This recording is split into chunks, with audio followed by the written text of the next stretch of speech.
इस कार्यक्रम को जॉयस मायर मिनिस्ट्रीज के मित्रों और भागीदारों द्वारा संभव बनाया गया है। आप दूसरों के जीवनों को बदलने के लिए परमेश्वर से कैसे उम्मीद कर सकते हैं कि वो आपके मुंह का इस्तेमाल करें यदि आप समय के दूसरे आधे हिस्से का इस्तेमाल लोगों को नीचा दिखाने के लिए, निंदा करने के लिए, लोगों की चुगली करने के लिए, नकारात्मक होने के लिए उपयोग करते हैं।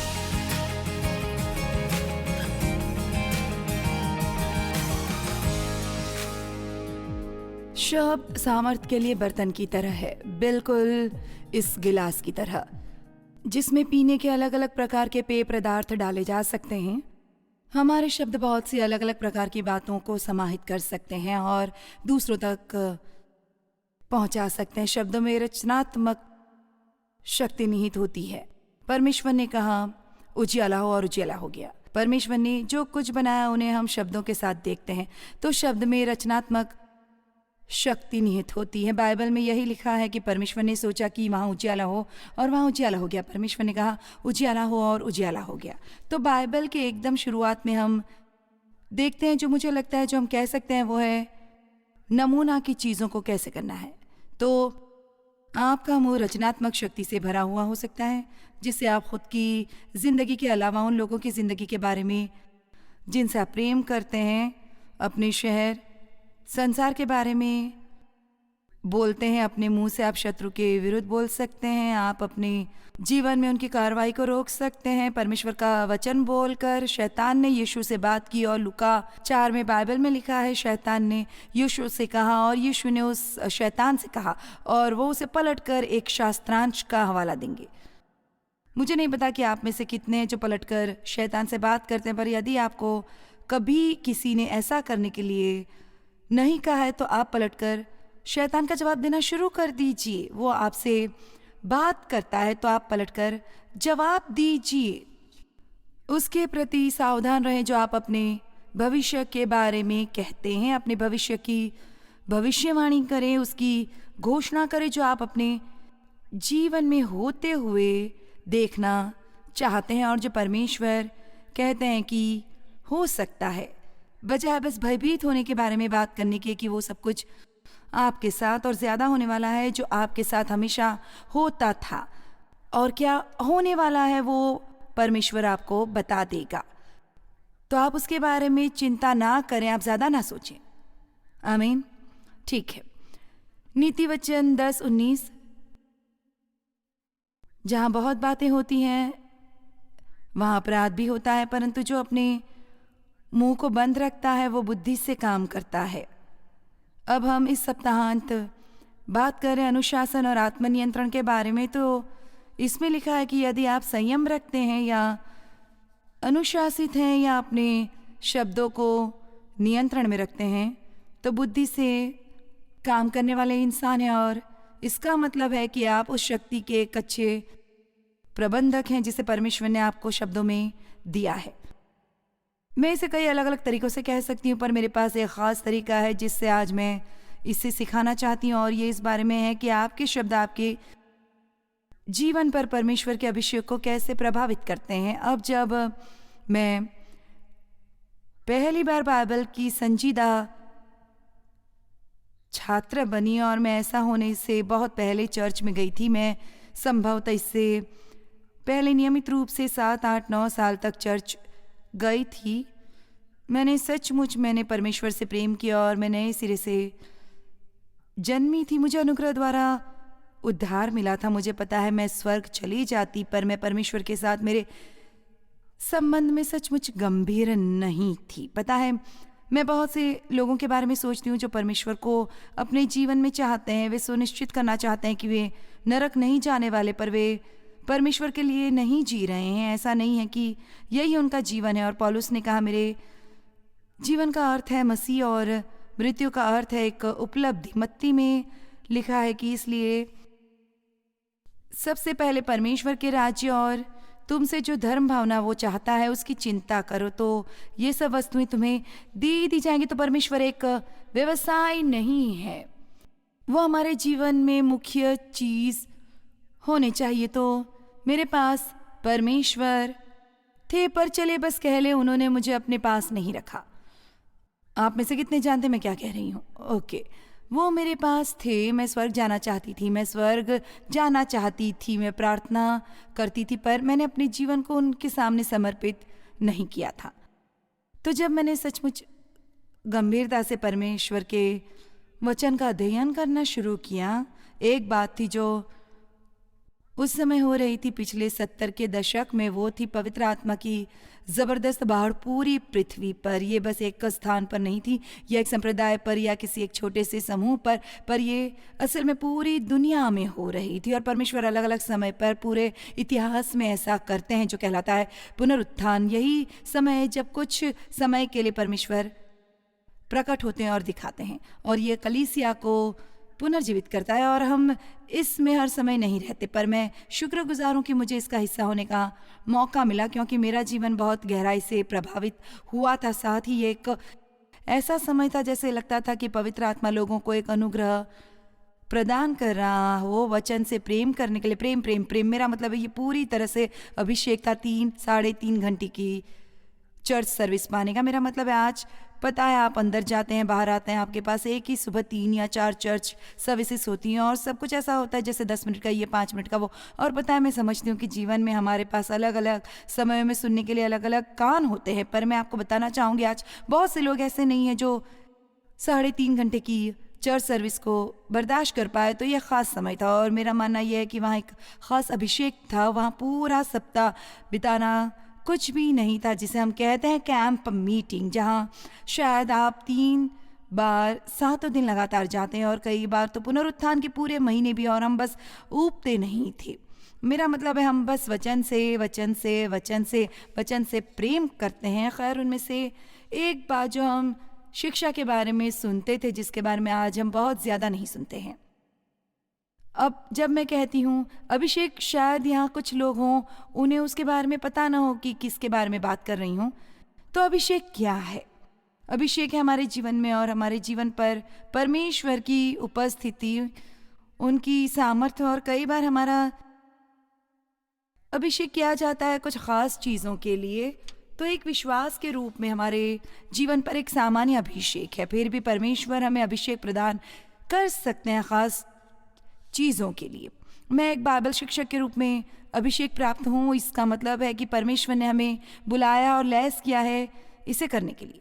अब अभिषेक बहुत बहुत महत्वपूर्ण है, और हम जानते हैं हर चीज़ जो परमेश्वर हमें देते हैं वो हमें सेंत मेंत में मिलती है। यीशु ने उसके लिए दाम चुकाया, पर कुछ मामलों में ये सेंत मेंत नहीं है। मेरा मानना है कि कुछ ख़ास चीज़ें हैं जिन्हें हम कर सकते हैं जो अभिषेक प्राप्त करने में बाधा डालेगी, और कुछ चीज़ें हैं जिन्हें हम करते हैं जो अभिषेक को बढ़ा सकती हैं। मैंने एक प्रभु सेवक को कहते सुना कि यदि वो उठकर बोलने से पहले अपने जीवन पर अभिषेक चाहता, यदि उसे एहसास होता कि वो परमेश्वर की उपस्थिति को वास्तविक रूप से महसूस नहीं कर पा रहा, तो वो बस कुछ अतिरिक्त समय बिताता वचन पढ़ते हुए, और उसके जीवन पर अभिषेक बढ़ जाता। हो सकता है कि आपके जीवन पर अभिषेक में थोड़ी ज़्यादा प्रार्थना की जाए, पर यदि आपको पता ही नहीं है कि अभिषेक क्या है तो आप उसके बारे में कुछ कर ही नहीं सकते। और उनमें से एक बात है जिसका आप निश्चित ही पता लगा पाएंगे, और मैं बाइबल के सिद्धांतों के अनुसार उसका समर्थन करूंगी, वो है गलत शब्दों को बोलना आपके जीवन पर अभिषेक में बाधा डाल सकता है। और दूसरी बात जो आपके जीवन पर अभिषेक में बाधा डालेगी वो है लोगों के साथ दुर्व्यवहार करना। परमेश्वर इस बारे में बहुत मुस्तैद हैं कि हम उनकी संतानों के साथ कैसा व्यवहार करते हैं। जब हम दुर्व्यवहार करते हैं वो पसंद नहीं करते। दूसरों के बारे में गलत बोलना, अफवाह फैलाना या चुगली करना या उनकी झूठी निंदा करना भी परमेश्वर को पसंद नहीं आता। असल में मेरे ख्याल से संभवतः ये उस खतरनाक बातों में से एक है जो हम करते हैं, और हम लोगों के साथ कैसा व्यवहार करते हैं, और हम कैसे लोगों से बात करते हैं, और हम कैसे लोगों के बारे में बात करते हैं। इस संदर्भ में हमें थोड़ा बुद्धिमान और थोड़ी श्रद्धा युक्त भय रखने की ज़रूरत है। क्या कोई यहाँ समझ रहा है मेरी बात? मुझे यहाँ तक आने में बहुत समय लगा, पर मैं आपको बता सकती हूँ कि मुझ में लोगों के प्रति दुर्व्यवहार का श्रद्धायुक्त भय है। और यदि किसी दिन दुर्भाग्य से मैं किसी से दुर्व्यवहार करती हूँ तो पवित्र आत्मा को सिर्फ 5 सेकंड लगते हैं मेरे छोटे से आत्मिक तल पर थपकी लगाने के लिए। और मैं जल्दी से जाती हूँ और माफ़ी मांगती हूँ। उदाहरण के लिए मैं इस पुलपिट में नहीं आती और उपदेश देने की कोशिश करती। यदि मैं किसी से नाराज़ होती, मैं बिल्कुल इसे नहीं करती, क्योंकि मैं मानती हूँ कि ये मेरे जीवन पर के अभिषेक को प्रभावित और बाधित करेगा। और मुझे ऐसा लगता है कि मुख्य चीज़ जो मेरे पास है वो है परमेश्वर का अभिषेक। एक सप्ताहांत हज़ारों लोग एक बिल्डिंग में एक साथ इकट्ठा होने वाले नहीं। अपने जीवन के एक सप्ताहांत छुट्टी लेकर किसी ऐसे को सुनने के लिए, यदि वह कुछ ऐसा नहीं कर रही जो सचमुच उनके जीवन पर प्रभाव डाले या प्रभावित करे। अब आप शायद मेरी बात समझ रहे होंगे। शायद आप न जानती हो कि सचमुच अभिषेक क्या है, पर इसका मतलब है मैं यहाँ ऊपर बोल रही हूँ, पर असल में यह है परमेश्वर आपसे बात करने के लिए मेरा इस्तेमाल कर रहे हैं। तो इसलिए वो शब्द जो मैं बोल रही हूँ आपके ऊपर प्रभाव डालते हैं, जिन्हें आप कभी कभी जान और समझ भी नहीं पाते हैं। अब दो लोग खड़े होकर एक ही उपदेश दे सकते हैं। मेरा मतलब है ये वचन के लिए शब्द हो सकता है, और यदि उनमें से एक पर अभिषेक नहीं है, या शायद वे ऐसा करने की कोशिश कर रहे हैं और उनके जीवन में हर तरह की निकम्मी बातें हो रही हैं, तो वहाँ कोई अभिषेक नहीं है। ये तकरीबन आपको सुला सकती हैं और इन्हें सुनने में आपको कोई दिलचस्पी नहीं होगी, और सचमुच इससे आपको कुछ नहीं मिलेगा। आपको याद नहीं रहता कि आपने क्या सुना। पर कुछ लोग हैं जो परमेश्वर के साथ चलन में बहुत करीब हैं। वे परिपूर्ण नहीं है, कोई भी परिपूर्ण नहीं है, पर मेरा मतलब है वे प्रायश्चित करते हैं जब वो गलत होते हैं, सावधानी बरतते हैं, वे परमेश्वर को प्रसन्न करने के लिए जी रहे हैं। मेरा मतलब है आप में से कितने हैं जो ये जानते हैं कि मैं किस बारे में बात कर रही हूँ। ठीक है, खैर फिर वो व्यक्ति अपने जीवन पर बहुत प्रबल अभिषेक ला सकता है जो वे कहते हैं सचमुच ये ऐसा है जैसे वो आपके दिमाग को भेद कर पार कर सकता है और आपके दिल में उतर जाता है, और आपको जानकारी नहीं पर प्रकाश मिलता है। बस आपको कोई जानकारी दे रहा है, मुझे मिल गया, मुझे मिल गया। आप कैसे संभवतः किसी को अकस्मात आदि रात को टीवी पर देख सकते हैं, और जब वे इसे बंद करने की कोशिश कर रहे हैं और वे किसी खास उपदेशक को पाते हैं जो कोई खास बात कहता है, और आप उन्हें कहते हुए पाते हैं इसने मेरा जीवन बदल दिया। आप एक वाक्य से कैसे किसी का जीवन बदल सकते हैं। खैर परमेश्वर कुछ भी कर सकते हैं, वो करना चाहते हैं, वो लोगों को ढूंढ रहे हैं इस्तेमाल करने के लिए कि वो एक ऐसा जीवन जिए जहाँ वे अपने जीवन ऊपर एक प्रबल अभिषेक पा सकें। उन लोगों से अभिषेक के बारे में बात करने की कोशिश करते हुए सुनना दिलचस्प होता है जो सचमुच समझते ही नहीं है कि अभिषेक क्या है। हमारे पास लोग थे जो ऐसी बातें करते थे। मैं उस मीटिंग में आया था और मुझे नहीं पता वो किस बारे में थी, पर वहाँ कमरे में कुछ था जो बिल्कुल ऐसा था जिसे मैंने पहले कभी महसूस नहीं किया था। खैर आपको पता है जब एक अभिषेक प्राप्त इंसान के पास होना अच्छा होता है, पर जब आप एक ऐसे कमरे में आते हैं जो अभिषेक से भरा हो, वहाँ सच्चाई होती है। एक विश्वासी के रूप में हम सब लोग परमेश्वर से अभिषेक प्राप्त हैं। चलिए भी एक अभिषेक है जो आप पर रहता है। इसलिए बाइबल में लिखा है उदाहरण के लिए वे रोगियों पर अपने हाथ रखेंगे और वे चंगे हो जाएंगे। खैर आप क्या कहेंगे, किसी पर हाथ रखना और उनके लिए प्रार्थना करने का किसी बात से क्या लेना देना। खैर अभिषेक वास्तविक है और इसे महसूस किया जा सकता है और स्थानांतरित किया जा सकता है।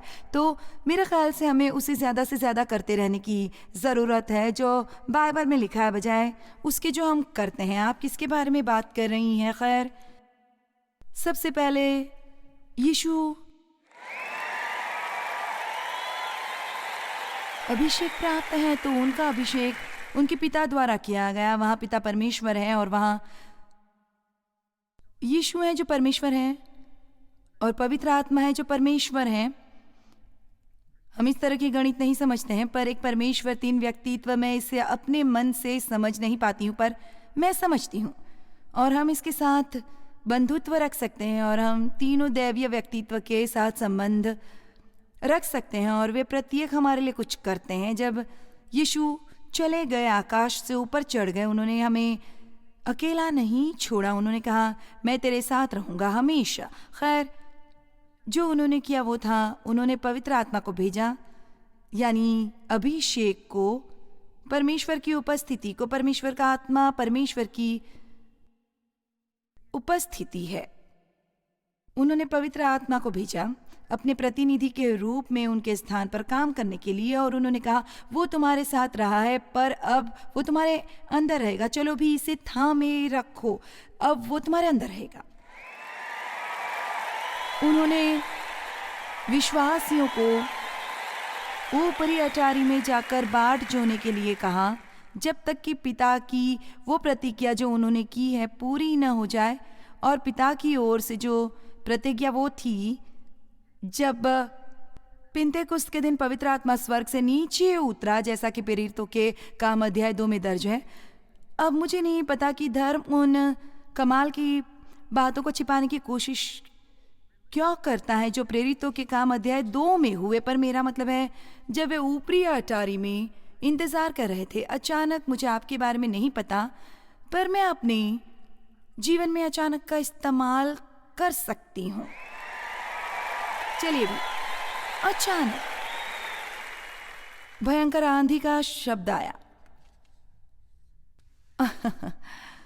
और इसमें लिखा है, और आग की फैलती लपटें जैसी जीभें वहां सामने दिखाई देने लगी, और उनमें से हर एक के ऊपर वे आ टिकी, और वे दूसरी भाषाओं में बोलने लगे, या दूसरी अलग अलग भाषाओं में या विदेशी भाषाओं में आत्माओं के द्वारा दिए गए सामर्थ्य के अनुसार। अब मैं अन्य भाषाओं में बोलने पर बहुत बड़ी शिक्षा श्रृंखला नहीं करने वाली, और आपसे ये नहीं कहूंगी कि मैं आपको परेशान करूंगी, पर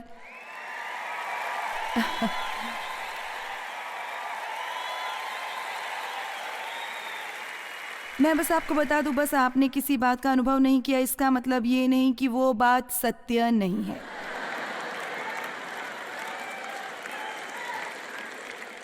यदि हम दूसरा संप्रदाय जो कहता है उसे ग्रहण करते हैं और उसके ऊपर तरजीह देते हैं जो परमेश्वर के वचन में लिखा है, आमीन। अब तो सारांश यह है कि जो पहली बात परमेश्वर ने की वो थी उनकी बोलियों को स्पर्श करना। क्या आज इस इमारत में कोई है यहाँ पर? मैंने कहा जो पहली बात परमेश्वर ने की वो थी उनके मुंह को स्पर्श करना। उन्होंने उनके मुंह को आग लगा दी। खैर, जाहिर है वे अजीब हरकत कर रहे थे क्योंकि सुबह के 10 बज रहे थे और सब लोगों ने सोचा कि वे नशे में हैं, जो मुझे बताती है कि सचमुच पवित्र आत्मा से भरा हुआ अति उत्साही मसीही समय समय पर कुछ अजीब काम कर सकता है, जो होता भी है।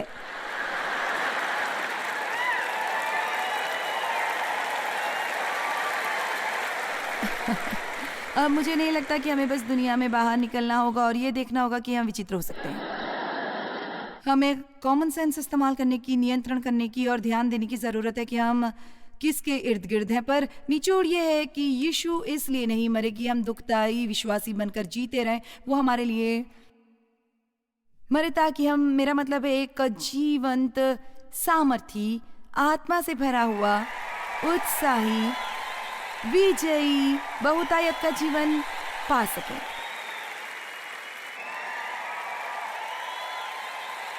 और यदि आप सचमुच परमेश्वर को जानते हैं जैसा वो चाहते हैं कि आप उन्हें जाने, तो आप मसीहत से ऊब नहीं सकते हैं। और एक बात और जो परमेश्वर ने की जब उन्होंने पवित्र आत्मा को भेजा, जब यीशु ने पवित्र आत्मा को भेजा, तो वो थी कि वो अपने साथ वरदान लाए। वो अपने साथ एक सामर्थी वरदान लाए। उनमें से 9 हैं, खासकर वहाँ आत्मा के 9 फल हैं, वहाँ आत्मा के 9 वरदान हैं। और मेरा मानना है कि वे दोनों समान रूप से महत्वपूर्ण हैं। मैं वरदानों को फल से ऊपर रखने की वकालत नहीं कर रही हूँ, क्योंकि ईमानदारी से कहूँ तो मैं लोगों को जानती हूँ जिनके पास वरदान है पर उनके पास फल नहीं है। वे बहुत ज़्यादा हताश हैं, पता है, और वो नहीं है जो हम चाहते हैं। पर परमेश्वर हमें ज्ञान का वचन देते हैं, बुद्धिमानी का वचन देते हैं, आत्मा का ज्ञान देते हैं। और ये बहुत महत्वपूर्ण है भाई। क्या हमें कभी आत्मा के ज्ञान की प्रार्थना करनी चाहिए? बाइबल में लिखा है कि हम आत्मा के वरदानों की प्रार्थना करने के लिए, खोजने के लिए हैं और उसका पीछा करने के लिए। यदि आप बिल्कुल कुछ भी नहीं करते हैं जो आज मैंने आपको बताया, तो मेहरबानी करके घर जाइए और प्रार्थना करना शुरू कीजिए, परमेश्वर मुझे भर दे, मुझे अपने पवित्र आत्मा के सामर्थ्य से भर दे। पवित्र आत्मा से भर देने के लिए परमेश्वर से हर दिन प्रार्थना करें, क्योंकि हमें हमेशा पवित्र आत्मा से भरा हुआ होने की ज़रूरत है। मुझे परमेश्वर से एक बार वाला स्पर्श नहीं चाहिए जिसे मान लिया जाए कि ये मेरे बाकी के जीवन के लिए मुझे हर दिन नए स्पर्श की ज़रूरत है। इसलिए मैं सुबह में स्वयं बिस्तर से उठती हूँ और परमेश्वर के साथ समय बिताने चली जाती हूँ। मैं आपको बताना चाहूँगी, यदि हम ऐसा व्यवहार करेंगे जैसे हम परमेश्वर के लिए बेताब हैं, तो हम हर समय परिस्थिति में इतने हताश नहीं होंगे और कम से कम अपने बिस्तर से 15 मिनट पहले रेंग कर बाहर आ सकते हैं और जाकर कह सकते हैं, परमेश्वर मैं आज के इस दिन के लिए तेरा शुक्रगुजार हूँ, मुझे स्पर्श कर। तो मैं चाहती हूँ कि आज आप मुझे स्पर्श करें। क्या आप अपने जीवन पर अभिषेक ले आना चाहते हैं? एक अभिषेक बस अभी होने वाला है। खैर, लोग अभी जानने वाले हैं कुछ ऐसा जो हम आपके बारे में बताएंगे। मुझे नहीं पता कि वो क्या है, पर बस कुछ है और वे बस आपके आसपास रहना ही पसंद करने वाले हैं। आपको अनुग्रह मिलने वाला है। आप उन चीज़ों के बारे में जानने वाले हैं जिनके बारे में आप नहीं जानते हैं कि आप उन्हें कैसे जानते हैं। आप सही समय पर सही जवाब पाने वाले हैं। यदि किसी के अंदर बुरी आत्मा है और वे आपके साथ दोस्ती करने की कोशिश कर रहे हैं, उनका गलत उद्देश्य है, तो ये रहा ज्ञान का वरदान। आप कहने वाले हैं, मुझे नहीं पता ये क्या है, पर मैं अभी उस व्यक्ति के बारे में जांच करना चाहता हूँ। और फिर वहाँ एक और चीज़ है जिसके बारे में आप जानते हैं, वह विश्वास का वरदान, चमत्कारों का कारगर होना। विश्वास का वरदान एक ऐसा वरदान है जो किसी भी चीज़ से बढ़कर है। हम सबके पास विश्वास है, हर इंसान को विश्वास का पैमाना दिया जाता है, पर विश्वास का वरदान कुछ ऐसा है जो उससे बढ़कर है। ये एक ऐसा वरदान है जिसे आप समझ नहीं पाते कि ये आपके पास क्यों है। और मेरा विश्वास है कि परमेश्वर ने मुझे और देव को बाहर निकल कर वो करने के लिए विश्वास का वरदान दिया जो हमने किया। जब हमने मिनिस्ट्री शुरू की, मेरे पास कहानी बताने के लिए समय नहीं है, पर जो मैं कर रही हूँ उसका बिल्कुल कोई मतलब नहीं बनता यदि आप ये जान जाते हैं कि मैं कहाँ से आई, मेरी शिक्षा का स्तर क्या है और परिस्थिति जिसमें मैं थी वो कैसी थी। जब परमेश्वर ने इसे करने के लिए मुझे बुलाया, मैं आपको वो बताना चाहती हूँ जो परमेश्वर, यदि परमेश्वर एक भविष्य वक्ता से एक गधे के जरिए बात कर सकते हैं तो वो आपका इस्तेमाल कर सकते हैं। आमीन।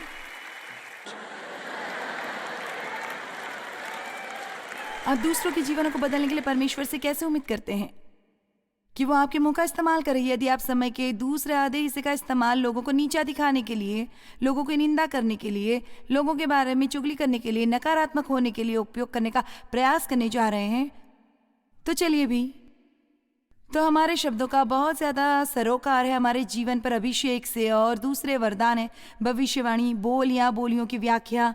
भाई, हम बोलियां बोलने लगते हैं तो हर कोई कहने लगता है। मैं अगले साल योजना बना रही हूँ आत्मा के वरदानों पर कुछ शिक्षाएं देने की। मैं सही स्थान चुनूंगी क्योंकि पता है हमने चुना नहीं, हमें चुनना है। माफ करना, वही आज मेरे पास नहीं है मेरी तरह की मिनिस्ट्री में। और मेरे पास हर डिनोमिनेशन के लोग हैं जो आते हैं, तो मैं बुद्धिमत्ता इस्तेमाल करने की कोशिश करती हूँ इससे पहले कि मैं आपकी मदद कर सकूँ। मैं आपको डराना नहीं चाहती। मैं तो बोलियों में बात करती हूँ। मैं 40 साल से ज़्यादा समय से करती रही हूँ। शायद समय आ गया है कि दुनिया जान ले।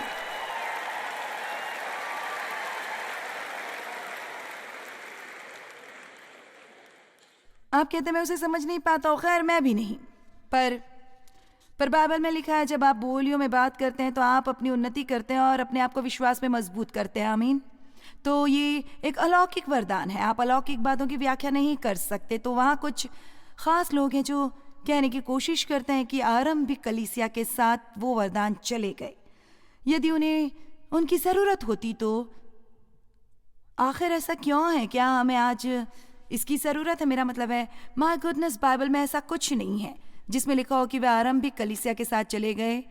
कहा जाए तो बाइबल में 1 कुरिन्थियन 13 में अवश्य लिखा है कि जब सर्वसिद्ध आता है, तो माइक यहाँ मुझे बता रहे हैं, जब सर्वसिद्ध आता है तो फिर हमें इन उपहारों की कोई ज़रूरत नहीं होगी। मुझे पता है एकमात्र सर्वसिद्ध यीशु हैं और वो अभी तक आए नहीं हैं। तो तब तक के लिए हमें सभी प्रकार की मदद की ज़रूरत है जो हमें मिल सकती है। संसार में व्याप्त वो सड़क जो मेरे आनंद में बाधा है, उससे ऊपर उठकर जीने के लिए मुझे पवित्र परमेश्वर के अलौकिक सामर्थ्य की जरूरत है। आमीन।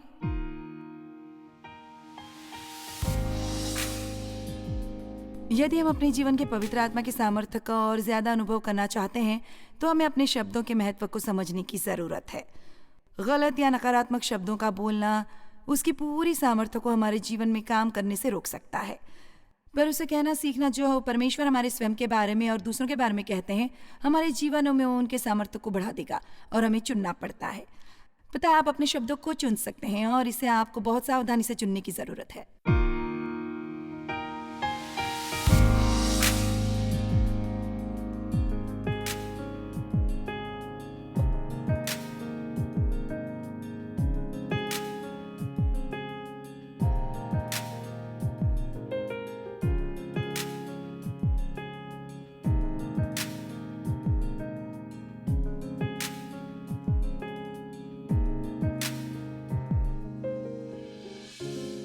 इस कार्यक्रम को जॉयस मायर मिनिस्ट्रीज के मित्रों और भागीदारों द्वारा संभव बनाया गया है।